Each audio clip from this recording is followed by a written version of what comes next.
Wish I was talking about 200 people in the room that knew there's some people you just got to let go and let God deal with them. Shake your neighbor's hand and tell your neighbor, if I can't help you, I know a God who can.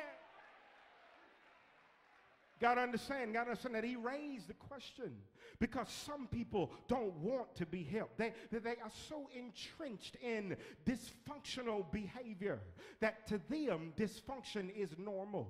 It is not normal for them to operate in order because they have operated in dysfunction for so long. There are some people who don't want to live in peace. All they know is argument. All they know is confusion. All they know is drama. That's why every time you see them, they mad. That's why every time you see them, they starting to fight. Y'all ain't feeling what I'm saying? That's why they always got something going on.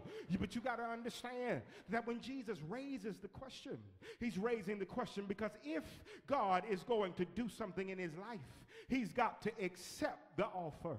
There is a story of an eagle egg that somehow got lost in a chicken coop. And somehow the eagle egg got lost in the chicken coop. The mother hen found the eagle egg in the chicken coop, took it to her part of the coop and sat on it. For days, she sat on an eagle egg. Finally, one day, God help me, the egg cracked and the eagle came forth out of the egg, but the eagle was born in a chicken coop. Now by all definition of the word, the eagle was born an eagle, but he was born in chicken circumstances. Are you following what I'm saying?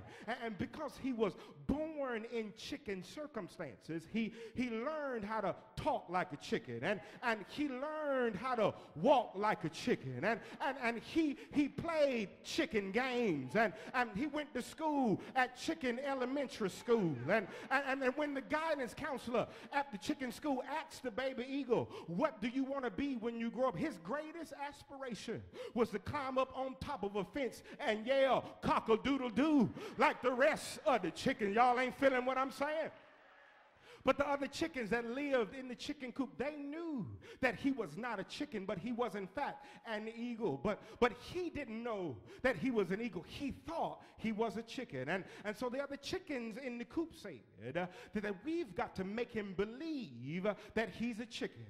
And so what they would do is they would poke fun at his eagle characteristics. They would make fun about the fact that he had a big, strong beak. And in fact, they were jealous because they had small, flimsy chicken lips. And they would make fun at the fact that he had strong eagle talons or claws, when really they were jealous over the fact that they had little chicken feet. And they would just put jokes and jokes and jokes upon jokes. But one day, God help me, this little eagle who was playing in the chicken coop looked up and saw an adult eagle flying across the sky. And he was amazed because he had never seen another eagle. And the eagle, the adult eagle, who has a long-range vision, flew down in the chicken coop and said to the eagle who lived in the chicken coop, what are you doing down here?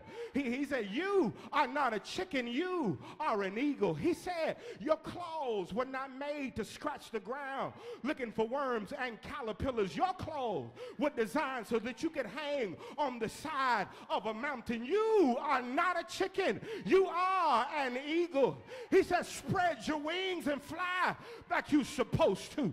But the little eagle still had to make the decision whether he was going to live like a chicken or fly like an eagle. Might I say to somebody in the room that you are not a chicken, you are an eagle, and you start acting like one. Tell your neighbor, I ain't no chicken, I am an eagle. And eagles fly high, no lie, and ball. Y'all ain't feeling what I'm saying? Look at your neighbor and tell your neighbor, I know who I am. I wish somebody could get excited about the fact that you know who you are. You got to get to the point where you stop getting mad about what folk call you. Can I bless you? It's not about what they call you. It's about what you answer to. Preach, boy, I'm going to. You got to understand. God help me. Got to understand that Jesus raises the question Because he wants to know, does the man want to be helped? And sometimes you got to understand that if you want some help, you got to holler for it. I don't know why we come to church, deacon, and act like we cute. I don't know why we come to church and sit there like we the best thing since sliced bread. I need some help. And if I need some help, I don't mind hollering in here. Look at your neighbor and tell your neighbor, I need some help.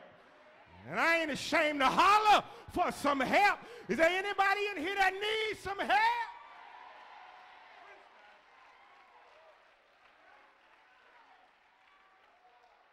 Jesus raises the question because he wants to know, does a man want some help? But number two, Jesus raises the question because he wants to know, is the man ready for a change in his life? Somebody holler change. You got to understand that Jesus knows that the man has a whole list of problems in his life. But he also knows that if he heals the man is going to have a new set of problems in his life. Notice, if you will, that the man is an paralyzed man. For 38 years, he has done nothing but sit by the poolside. He doesn't have a job. He doesn't work anywhere. All he does is just sit by the pool all day long. If he has any money in his pocket, it's because he has begged somebody for it. You've got to understand that the text says all of this happens during the festival season. There are a lot of people who are coming in and out of Jerusalem. A lot of people with big hearts and deep pockets. Now watch this. The text does not say it, but the culture of the time allows us to conclude that not only was the man paralyzed, but the man was also a beggar. Because the only way they had resources during this day, if you were paralyzed, was to sit and beg people for money.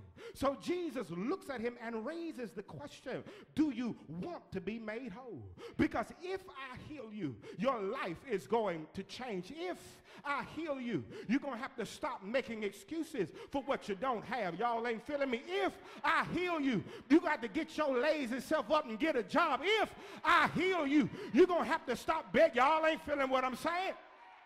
God woke me up to tell somebody this morning that you have been laying around on somebody else's money for too long. It's time for you to get up and get your own job. God woke me up to tell somebody this morning, you've been laying around waiting on somebody else to do stuff for you when God has given you the ability to do it for yourself. I don't know why folks sit at home all day and watch reruns of Gunsmoke and All My Children. If you keep on doing that, see if you don't end up in a general hospital. You got to stop being lazy.